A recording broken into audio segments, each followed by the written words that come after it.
Hello, friends. So, I would love to share a few words about emotions, feelings, and what might come up in these groups. Now, I don't wish to suggest that feelings ought to come up in the group. There are no expectations or prescriptions about what should happen in your group. However, because we are looking at questions that are meant to help us access our hearts, our deeper longings, our feelings, there is an invitation to let our feelings come to the surface. Because it's when we tap our heart's deeper longings and our deep care, especially when we're in connection to each other, that is actually where our power lies. That it's in our emotions that our soul and our body and our mental energy is trapped, you could say, or is held. And so if feelings come up, I would just like to say a couple words about what we can do with them. First of all, there's an invitation to be vulnerable, to be willing to be authentic and transparent as you are comfortable. I like to say lean about 10%, if you can imagine that, into your discomfort zone to be a little bit vulnerable.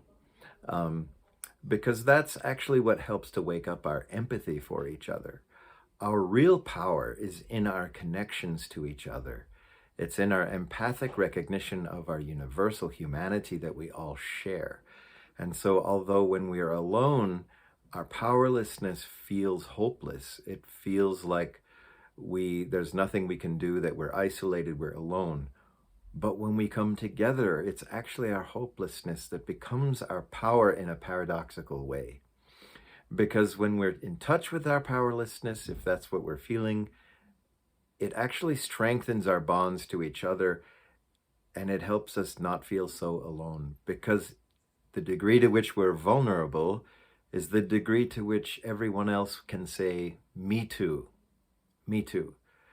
And it's when we're vulnerable and we recognize that we're not alone in that, and everyone else is saying, I feel the same way. I also feel powerless sometimes. That it's in that feeling of I'm not alone anymore that a different kind of hope can show up and we can feel the strength of the group. And that is what we're after here, because it's the combination of feeling our vulnerability, perhaps the rawness of our hearts, or the deep pain of our longing, that helps us see our universal humanity.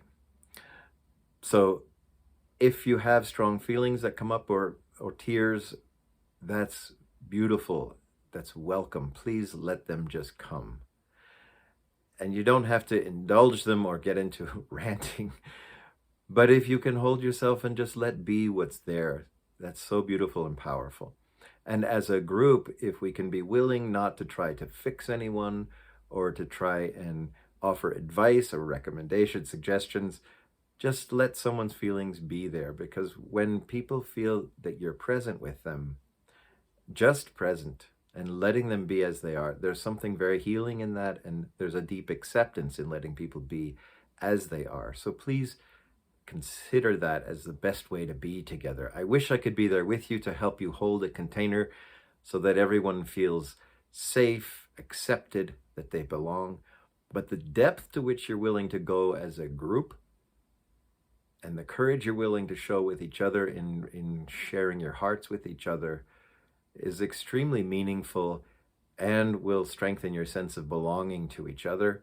And you will start to feel your own power together, your solidarity as a group. So that's what I would say about your strong feelings. If they come up, they're so welcome. And they are the sign of our deep humanity that naturally cares, that naturally wants to do good in the world, that wants to take effective action. Now, if you don't have particularly strong feelings that come up, that's fine too. That's absolutely acceptable if you're shut down or you're feeling numb. We are all so overwhelmed by what's happening in the world that the headlines can just deluge us into a sense of overwhelm and shut down, and we can be numb, or we can have a habit of going up into our heads so often as a reactive kind of unconscious response that we're desperately seeking solutions. So we're always in analysis But often that analysis can sometimes take us out of the deeper experience that our hearts are wanting to feel, which is our deep lament. But if you're numb, if you're shut down, if you're distracted, dissociated, if you're checked out, or just not even engaged, that is totally fine. And I would say that's the great majority of us are in that place. So don't feel any pressure to be in deep feelings. It's totally fine if you're just present as you are, where you are. That's fine.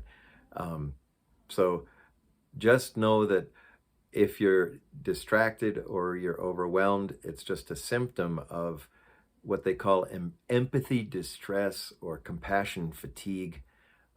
Every human heart cares deeply for every other human, for all of life on the planet.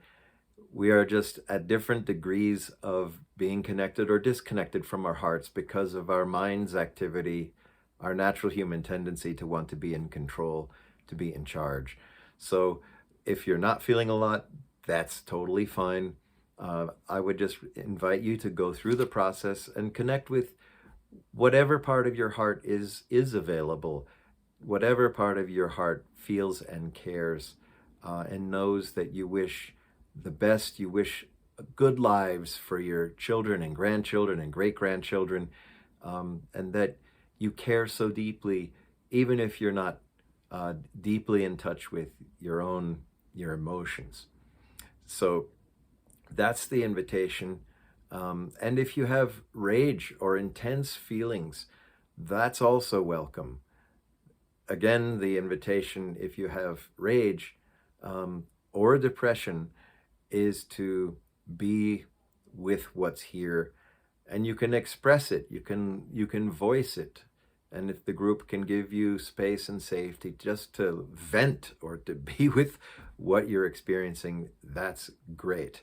I'll do another video on some practices you can use to regulate yourself, to come back into your center, to be in your parasympathetic nervous system, so that you're not hijacked by your amygdala, by your fight-flight part of the brain that just tends to put us in cycles of negativity that ultimately don't bring us to a constructive or healing or proactive place where we can take action. And something we do know about trauma and our intense feelings, or the ways we've been conditioned by a culture and a society that puts us in competition with each other, or has conditioned us to believe that we're not important if we haven't achieved much or if we don't have high status, that trauma can be a real thing. And the way to deal with that is to name it, first of all, to become present to it, and to try to understand what is the story we're carrying that is perpetuating that negative belief, or the story that we're having that that is things can't change, or I'm powerless, or it's those people on the other side that are the problem. Whatever that story is, to name it, and then to address what's going on within us in the body. And I'll go deeper into that in another video. But I hope this at least gives you some parameters for dealing with feelings that may come up, and to give yourself complete freedom to be exactly as you are, and even to enjoy the process together.